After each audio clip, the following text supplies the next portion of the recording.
Hi Virgo, welcome to Higher Source Tarot for your weekly tarot check. This is for February 7th through February 14th for all Virgo, Sun, Moon, Rising, and Venus. If you are new to the channel, I post new readings every Friday and then again on Monday or Tuesday. So if a reading doesn't resonate, you can always check back in a couple of days. I have had some inquiries about private or personal readings. I'm not able to offer them right now due to my schedule, but if you subscribe, you'll be able to see any announcements that I make. And if I decide or if I have a schedule change and I'm able to offer personal readings, I'll make an announcement on the channel. I do want to thank everyone who's subscribed so far. I really do appreciate that. And this is fun, so we'll keep doing it. All right, let's get the messages here for Virgo. What does Virgo need to know, please? What advice do you have for Virgo, Sun, Moon, Rising, and Venus? All right, so we will do our tarot reading here. And we will use the Angel Answers Oracle cards.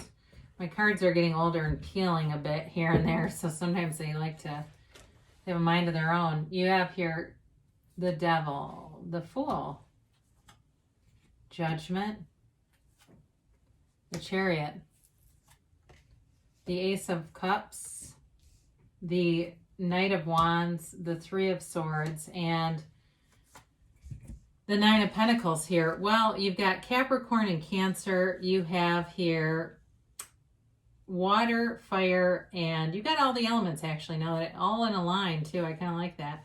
So you definitely are breaking free of something. I feel like if you've had negative limiting beliefs in the past, or you had I get a boss that was a real dick. I don't know why, where that came from. You're breaking free of some things. You're moving forward, and it's really beautiful. I love the Chariot. I love the Fool. I mean, you know, and even the Devil, he does kind of make me laugh here. So this, though, is about being tied into limiting beliefs. Allow yourself to be anything. The Devil is sort of that little voice, that little nagging voice in our head that makes things noisy and makes it hard for us to really be who we are. It is about a card about not really living up to your potential too. So if you've been in a job or a relationship where you know it was muting your colors, you know it was not really the right situation for you, but for some reason your ego was very tied to this, you're released from it. And whether it felt good or not to be released, it's all okay. Because this energy is about choices, and it can be that choice that really compromises who we are. When we make a decision, a conscious choice to stay in this, we limit what we can be. And so we get what we expect, right? Whether we like it or not. So with the Fool, you've got a brand new beginning here. It is truly like a fresh, clean slate. And where the Devil brings in doubt and illusions, the Fool erases all of that. It's unlimited possibility. It's the number 0, so it's pure potential. And there's a new cycle. There's new love here for sure. But I also feel like it's new passion. So if it's a job change for you, you're at this jumping off place that feels like freedom and happiness and excitement, enthusiasm. So if you've been, dreading some area of your life, you're going to be walking towards it with an eagerness that you haven't had before. And I feel like too, I don't know if somebody here is having a baby. I get that. And it's weird because it's not really in the cards, but if that's you too, it's like that kind of feeling, like the excitement is big, and so with the Fool too, there's honest people around you. You're breaking free of the dishonesty of the Devil, the illusions of the Devil, and moving towards this honest, open space where you can really use your own creativity.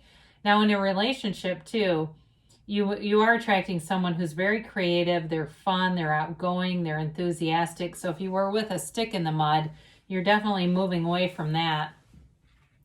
And here you are again. Talk about being freed up from the ego. It's Judgment Day, and with this card, it is breaking free of all those traps that the ego will set for us. And it's breaking free of limitations around us and standing up for yourself. But it's also about the energy of self-mastery. knowing who you are. And I get that too, even though the Fool is the beginning of self-mastery, it's like once you get into that energy, you won't go back. I don't see that. I do not see you going back into second guessing, self-doubt, all that kinds of stuff.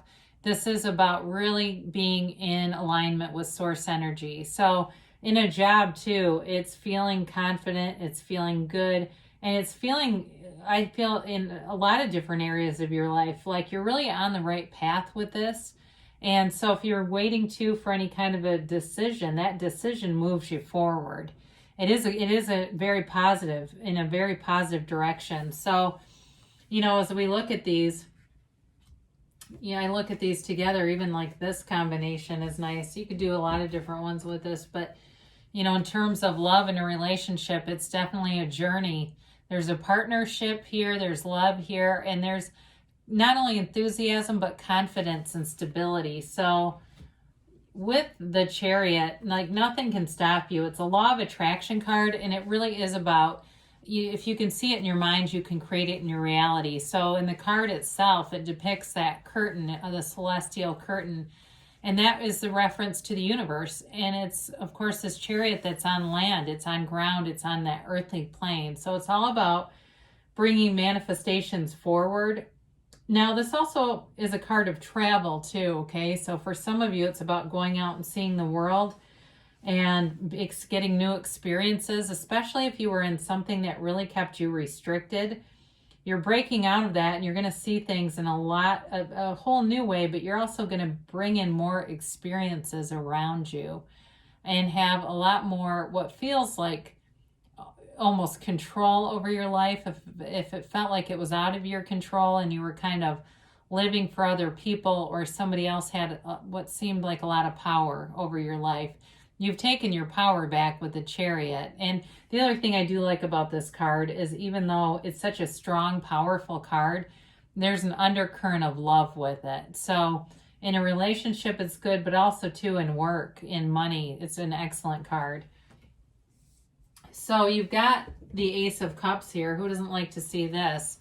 I mean, it is truly an unconditional love. And I feel like for those of you that devil represents some kind of a relationship, a negative relationship, a toxic, binding kind of a thing, or very codependent relationship, this will feel like it's your first experience with a true love, an unconditional love. And in a relationship, it is stability, it's long-term, it's deep and rich and fulfilling, and it feels like home. It really feels like this is what they were talking about. This is the thing I kept seeing. This is why I watch Hallmark, the Hallmark channel. I mean, it's all that kind of stuff. And so if you're saying, boy, that sounds good, I sure would like that, but I don't see it.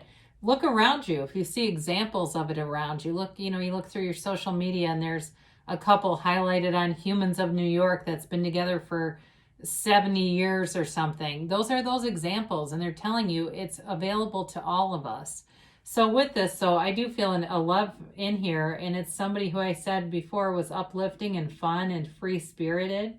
But I do feel like they're capable of a commitment and love, and they would never want to hurt anyone. I feel like they're the kind of person, if they found a bug in their house, they would go set it outside. They wouldn't like kill the bug. They're that kind of energy. Where I also see them too, like gardening and stuff and growing stuff. It just feels like they're very into their community and into like just recycling and supporting the world and that kind of an energy field. So they do have, you've got the Knight of Wands here, and Knights in general are positive cards. They have good intentions. This one though can be a little bit unpredictable because he's fire energy. He likes to get started, and sometimes he doesn't always have the staying power. But I do feel like it's more about that push to take action. It's that push to move forward. So if you're in the devil energy, they're trying to tell you. And you may find you're getting little nudges, and it's like the universe will keep pushing you because your heart communicates with the universe. You don't turn that off. Whether your head says one thing and your heart says another, your heart always wins. So you'll keep getting these sort of nudges with this, and wanting you to take some action and move forward. So you've got the Three of Swords here, and I do feel like whatever you end up leaving behind, there was sort of an emotional connection here. Even if it's something you know is not for your highest and best good, there may be still part of you that has a little bit of grieving around it. And it's more about just grieving the dream that dies than the actual situation. You know, it's grieving what you thought it was going to be, and then it wasn't. So dream a new dream, because you've got nice opportunities here. And so with this, so too, I feel like anything you leave behind, they are also going to be grieving you. Okay, it's like they don't know what they had until they lost you. If it's a job, your dependability, your organization skills, your creativity will be missed. If it's a relationship too, especially if it was codependent, I hate to say that, but what you were providing in that, they might be a little angry at first, but they are going to miss it. So you've got the Nine of Pentacles, and it really is about you having abundance and prosperity around you. It's manifesting too. So with the Chariot being here, somebody here feel like they're getting a new car. With this, it's really about that lavish lifestyle, bringing in material things. Nines are the end of a cycle. So if you've been wanting to manifest something material, here's your conclusion, and it happens. I mean, the Nine of Pentacles is abundance conscious. Okay, it's a very plentiful energy around you, and it's also too about really feeling good. You have that multiple times in this reading. Really, it's a let go and receive. So let's see what the angels have to say here for Virgo, please. And a timeline for Virgo.